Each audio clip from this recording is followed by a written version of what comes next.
I'm not one of these people who's like, oh, LA Law or Ali McBeal with the inspiration. So I was told very firmly not really to tell anyone. But I obviously did. I think naively I was like, that's the goal. Let's get the office open. But then of course once you're there, you're like, actually, no, that's not the goal. I saw you were going to ask me this question and I had to think back. So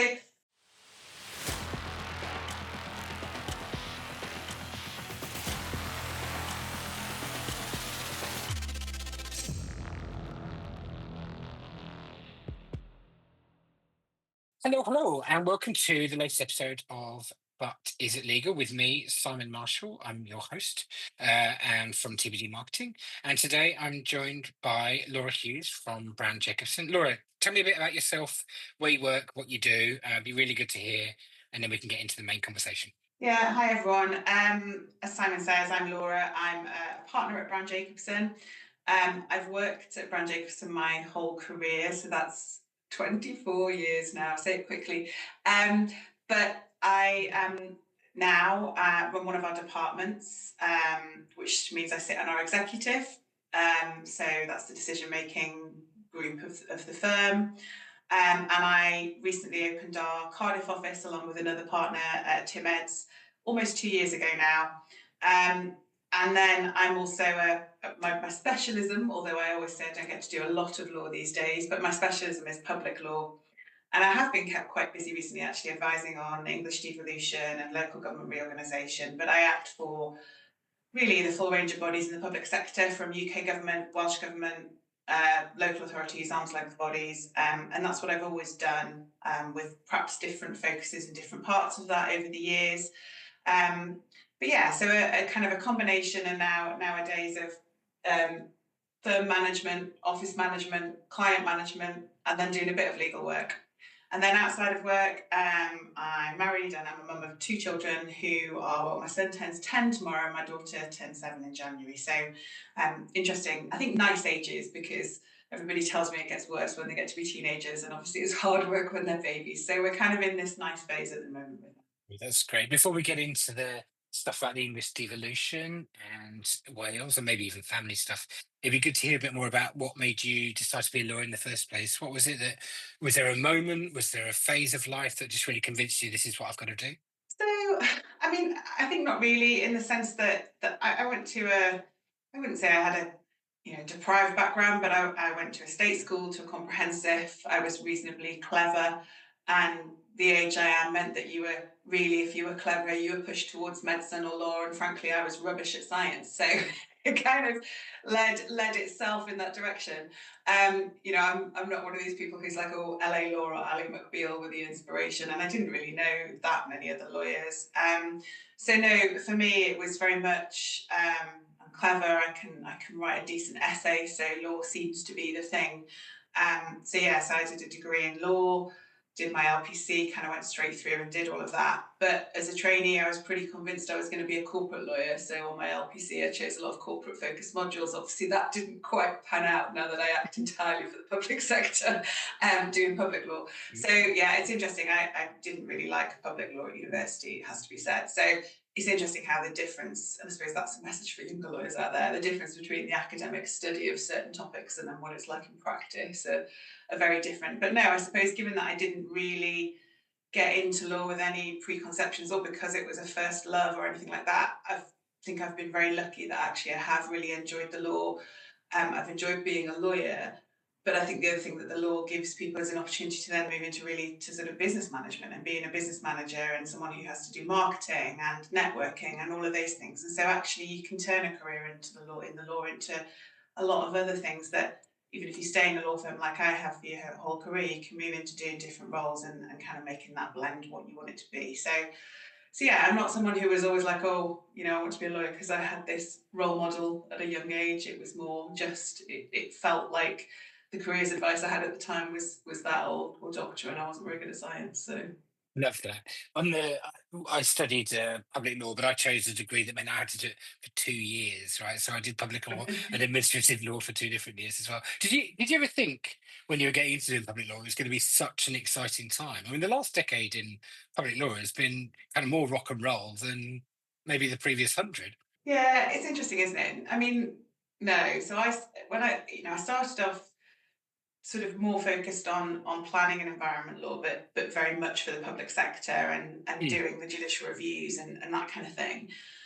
And then over the years, I branched out. I did a bit of, I did some public inquiries. I did a little bit of education work in there. I kind of gradually over time, I've moved up to acting for bigger clients, and now I'm probably more government and arm's length body focused. Although, as I say, recently, very much local authority in the sense of that devolution piece. But no, I mean it's been hugely exciting and the kind of work.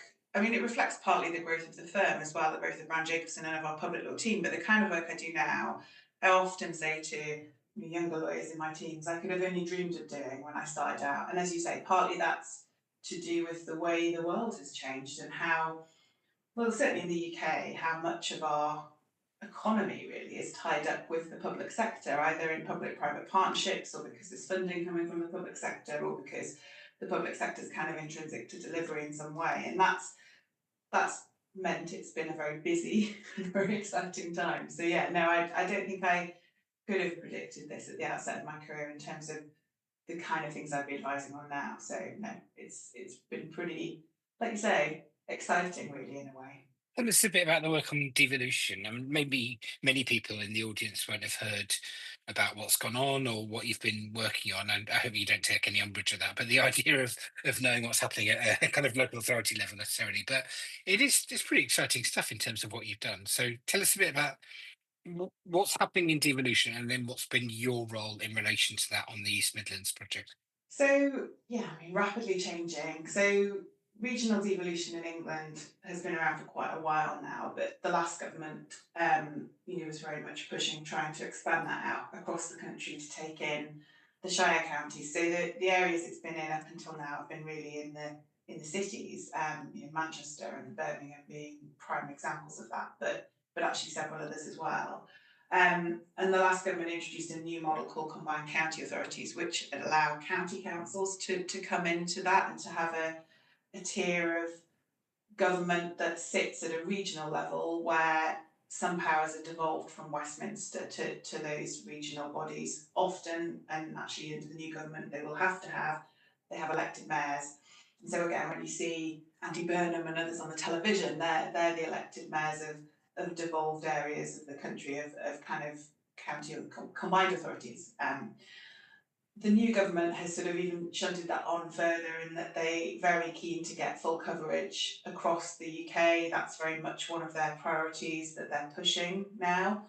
And so there's at pace now we're moving to even more areas of the country that aren't yet covered by this sort of regional arrangement to be covered. But in tandem with that, which is what is making it incredibly complicated and demanding for local government, they're also looking at removing district and borough councils in essence and county councils and creating what are called unitary councils across the whole country. So as I say, the former sort of shire counties, at the moment they generally have district and borough councils sitting underneath them.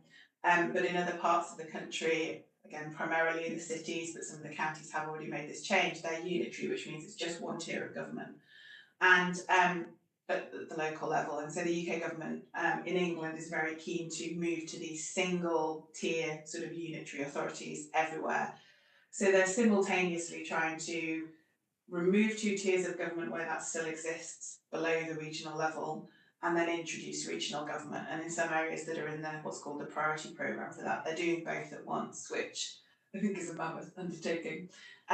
Interestingly, that sort of moving to a single tier was done in Wales some time ago. So it's sort of it is mirroring that. It is also mirroring arrangements across other parts of Europe with the idea that you have a tier of sort of more local government and then you have a regional tier which gets a lot of power from the centre. And the current government's philosophy is very much around that, devolving power away from the centre as far as they can. Where there's lots of stats around that says that the UK is one of the most centralised countries in the world in terms of where decisions are made. And there's a view, and it's a politically aligned view, but Labour's view is that that leads to less economic output than if there was more devolved power into the region. So all of this reform is actually about it's about efficiency in local government, sure, but it's actually about trying to drive the economy, and their philosophy is that this will make that change.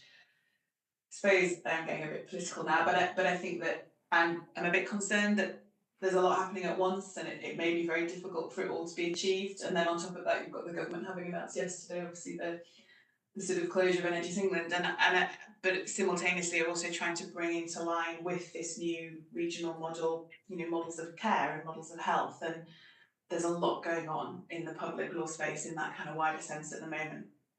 New planning reforms happening as well at the same time. Is there enough So capacity on the private practice side to do what it needs to do to support the volume of changes that we're seeing on a political level? Do you think? I think there is. I'm more concerned about local government and central government capacity, actually. Mm, And more than that, the sort of, because obviously lawyers in private practice can only do so much. We can't, because as well as doing all this stuff, the local authorities have to keep the show on the road. They have to carry on providing, childcare services, social care, planning, dealing with all the other things that they have to deal with. And that's the bit that we as lawyers can't do. We can't help them. I mean, we can in terms of giving them legal advice about it, but their officers who are involved in the policy side of this also generally have day jobs where they have to keep the show on the road. And it's the same in central government. There isn't probably, or there hasn't been, so unless they're going to recruit, but they're obviously talking about the opposite of that, talking about slashing the civil service. I'm just not sure there's the capacity in the system. And there's no money. So local government have very little money to instruct external lawyers and advisors. So, there's previously when these kind of things have happened, local authorities have gone and got consultants, PwCs, your Deloittes of the world to help as well as external lawyers. And there just really isn't money for that at the moment. So it's a bit of a concern. I think a lot of local authorities have been very pragmatic and trying to just get on with it. And I think that's in some senses is probably the only option they've got. But it's going to be a busy time, and whether it will work out as everyone, well, as the government is hoping, I don't know.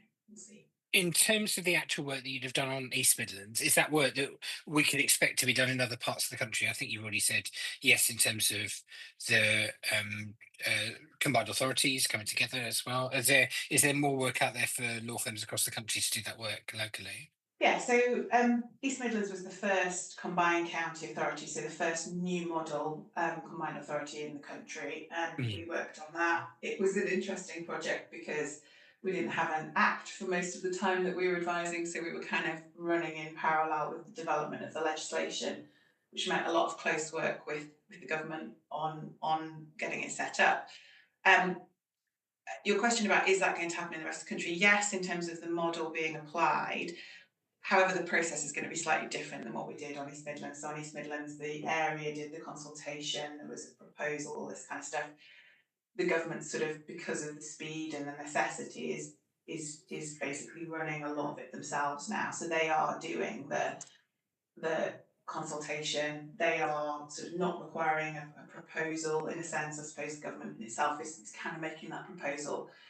Still legislation, secondary legislation will need to be drafted and laid for every new combined authority. There'll still be a lot of work for local authorities to do, but it will be more streamlined. And the legislation has always allowed that, but previously the government kind of pushed the work that way, whereas this time they're trying to keep it to themselves to keep the speed going and to take the pressure off local government, I guess. So yeah, so that kind of new regional model in areas that don't have it will be getting it at some point. And as I say, there's a number of areas where they're trying to do that alongside local government reorganisation, but there's also some areas that have already got the regional model, the combined authority, but they still have two tiers underneath where they're needing to do local government reorganisation. So there's sort of three things going on. There's some areas that are already single tier where they're putting in combined authorities. There's areas which need to do both combined authority and local government reorganisation, and then there's areas where there's already a combined authority but they need to do local government reorganisation underneath it. And by my estimate, I sat with a map the other day because that's the kind of person I am, to try and work out where everything needed doing, and it's at least 50% of the country needs something doing, whether it's local government reorganisation or a new combined authority or both. If not slightly more than that, I'd say 50 to 60% of the country. There's some in the sort of more than the north of the country that have already got both covered off, but as I say, it's going to be incredibly interesting and busy at a time when there's lots of other things going on that local authorities are going to have to be on top of and alive to as well. So yeah, and government's going to be very busy with all the things they're doing. So it's going to be interesting, I think. It feels as if the next decade will be just as busy with public law work as it's been for the previous decade. Is that a fair assessment? I think so. I mean, we think this change in local government is the biggest change since the 1970s, bluntly, where where we introduced the model of governance that we have now. Yes, there's been tweaks and changes along the way. There's been gradual introductions of combined authorities in some areas, and there's been some local government reorganisation in some areas.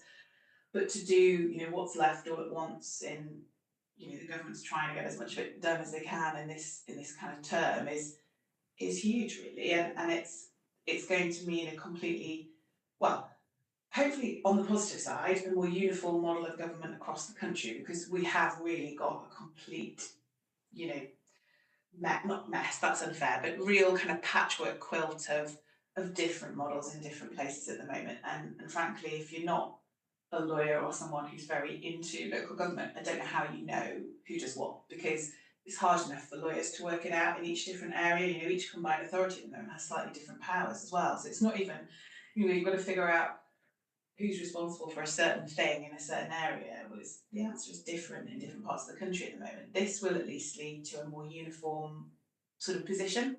But to get there, I think we've got a few more years of uncertainty, busyness, and turmoil. And then, yeah, these new organisations are all going to have to settle down, and it always takes time after this kind of change to settle into new ways of working, understanding, etc. And if the Labour government's true to its word, and if it gets the chance, because it has a term beyond this one, then what will follow also will be a lot of looking at national bodies and expecting them to look regionally, looking at the health service and trying to line that up with these regional models and all that kind of stuff. So yeah, I think absolutely there's at least another decade here, and then there's a very live issue with my kind of Wales focused hat on of continuing devolution into Scotland and Wales as well. And Scotland's got more devolution than England, but Wales, I think, will be watching with interest what happens in England and what the mayors get, because some of the there's talk in the future of some of the mayors potentially having some additional financial responsibilities around local taxation and things like that. Well, at the moment, Wales doesn't have that, never mind No. English regions. So it'll be, as I say, I think Wales will be watching with interest as to whether there's further devolution of that kind of fiscal duty and obligation and power to the regions in England. And if that happens, they're going to be knocking on the door saying, well, hang on a minute, should we get it first as a country? So I think it'll be interesting. And then in Wales, there's an election in May 26 where there's been a Labour government in Wales since it became its own sort of devolved nation. And there's a real risk this time that it might not quite get over the line because of where reform is and things like that. So it's going to be an interesting time, I think, for lawyers across the UK, because then with all the stuff going on in Northern Ireland and Scotland as well. So yeah, if you're a public law lawyer in the UK, I think there's a lot happening, and as you say, I think there's at least another. I'm not sure it'll ever go back to not being a busy thing anymore, just because of the way things seem to be going. At the moment, Mm. Labour's pulling everything back in the UK. Rail and the NHS and power. You're looking at Great British Energy and things like that. All of those things are looking to become less private, more public again, but at the same time pushing out powers but to public bodies in the region. So it's an interesting time of kind of probably things becoming even more focused on the state than less. So, but maybe then a shift in where it's delivered. So it's interesting. It's a really, as a geeky public law lawyer, it's a really interesting time. It's good to hear. What prompted the move into Wales? And can you tell me a bit about your involvement in it? What was the idea behind opening an office? Yeah, so I've always advised clients in Wales. So we've acted for what's now Natural Resources Wales, but was the Countryside Council for Wales for at least the whole time I've been at the firm. We've advised local authorities in Wales on various things, and then for about the past 15 years, we've advised Welsh Government and various other arm's length bodies in Wales as well. And we did that from England, obviously, without an office in Wales. And to be fair, being able to do that from England is a bit of an achievement, because rightly so, there's a preference to use Welsh-based lawyers and Welsh-based firms. So I have been saying for some time that we ought to open an office in Wales. In fact, I think I first made my pitch to the management of the firm in 2017. I was heavily pregnant with my daughter, and they very fairly asked how I was going to make that work with no one on the ground and living in Nottingham.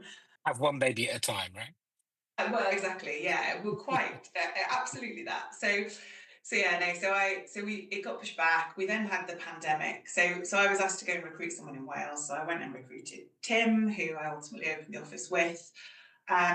We would have moved quicker, but we had the pandemic, and we sort of stepped back and took stock then on whether bricks and mortar was going to be a thing. I think most businesses did that at that time. And then our Dublin office, which opened the year before Cardiff, gazumped us for various reasons around tax and setup. So they went a year ahead of us. So we finally opened, as I say, a couple of years ago, nearly, well, in June, it'll be 2 years. And yeah, it is my baby, I suppose. That's the thing. It's sort of, I knew that being in Wales would help the public law practice.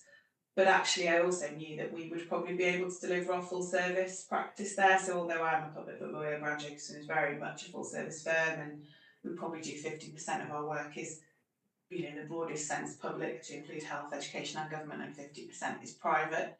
And that actually we think gives us a unique opportunity, and particularly so in Wales, where even more than in England, there's a lot of public backing and funding of initiatives and projects to get the economy to where where it's beginning to get to where it needs to be. And so I could see that the market, in terms of legal market in Wales, had been quite static for some time, with not many firms coming in and making an impact really. But I thought that we could do that, and yeah, it's gone very well so far. We've grown from, because we knew we were opening. We had recruited a few lawyers before we opened who were working from home initially, so we had 7 on opening day. I think we're now at 35 2 years later, and still continuing to grow. We will be moving offices at the end of this year to a much bigger office with a 10-year lease, where we're expecting to grow out in Wales and kind of continue to do both that. As I say, most of the lawyers we've recruited recently actually been private sector focused. So we're kind of building out that full service that I thought would be possible. And what's been interesting is we're now seeing other firms and other, I'm not saying the professional services firms have followed us, but timing has been such that PwC, KPMG, and a number of others are growing here, and deliberately so, as part of their strategies. And then we're seeing other law firms like Knights, Lee Day, and various others, and hearing rumours about some others as well coming into the market. So it's a good time to have done it, actually. So in some ways, being made to wait in 2017 was probably a good thing, because actually Cardiff, South Wales, but Wales generally is sort of very much in growth phase. Cardiff's fastest growing core city in the UK, and likely to remain so for the next 10 years. It's apparently the best place to start a startup, according to a recent set of figures from UK government. So, it's very much a kind of part of the UK that's kind of beginning to punch its weight and kind of and grow and become a really serious legal and professional services market, I think. So it's been great timing for us, because we're right in the middle of that, and it's worked really well. So What was the between that process, maybe not the 2017 bit, but later on when the office came to fruition, as it were? What's been the greatest buzz? What was the moment where you're proudest of out the whole of that process? there's been lots of them, and you keep thinking you've had the greatest moment, and then something else happens, which is How so. lovely. Actually opening the office for me was huge, because it was something I'd wanted for such a long time, and to finally have it and sort of feel like, I think naively I was like, that's the goal. Let's get the office open.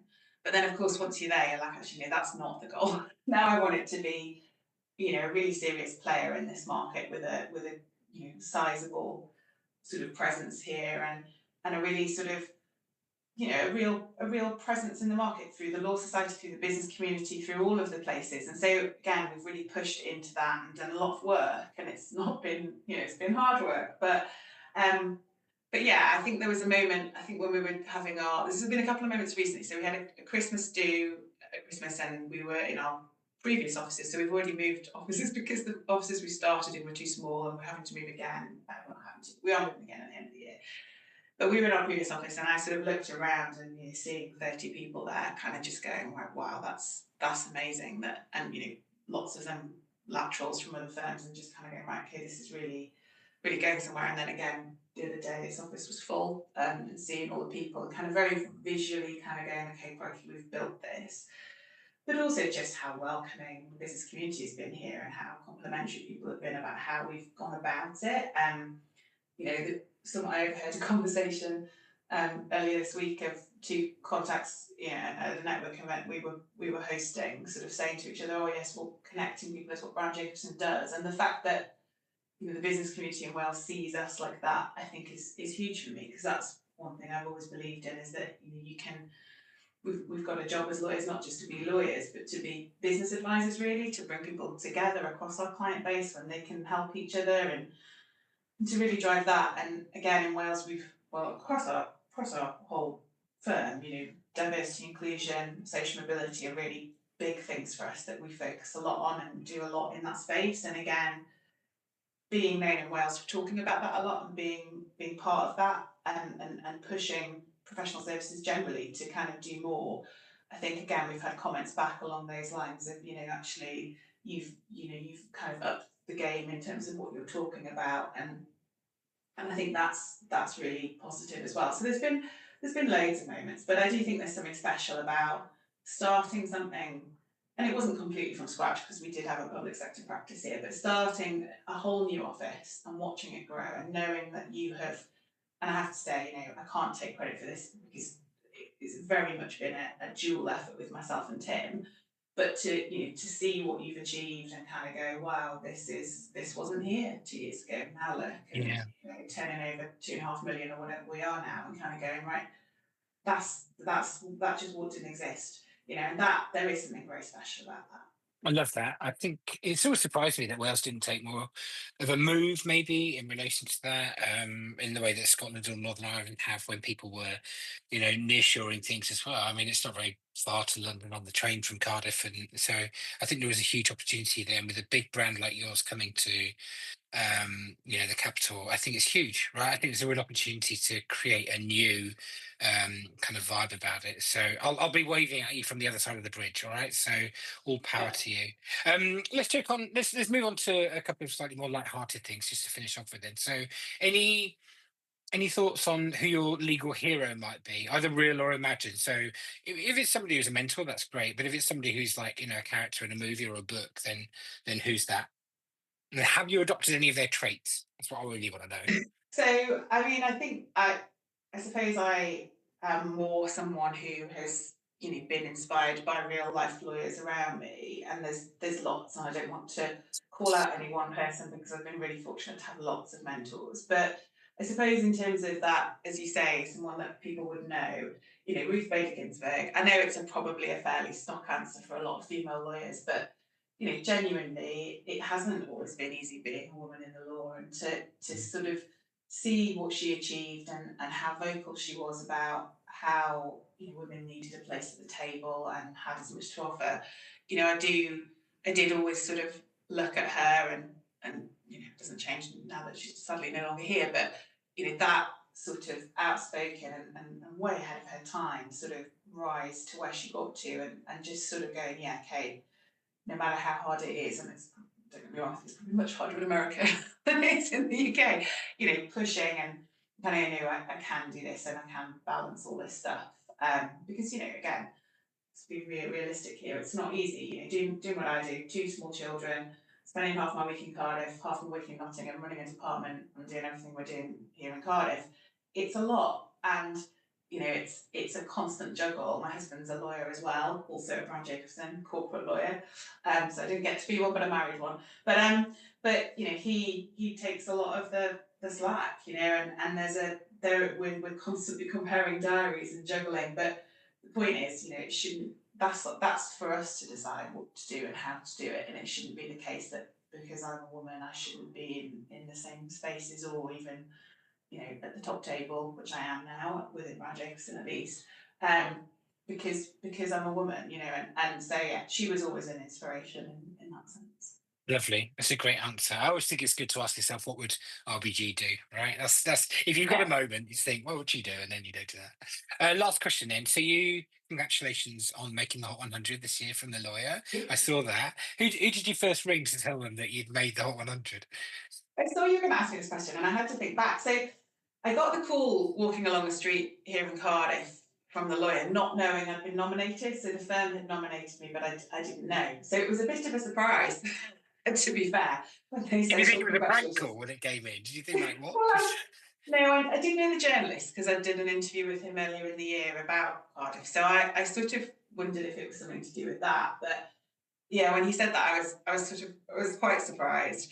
But it was in December, so you get told in December, but it's embargoed until January. So I was told very firmly not really to tell anyone.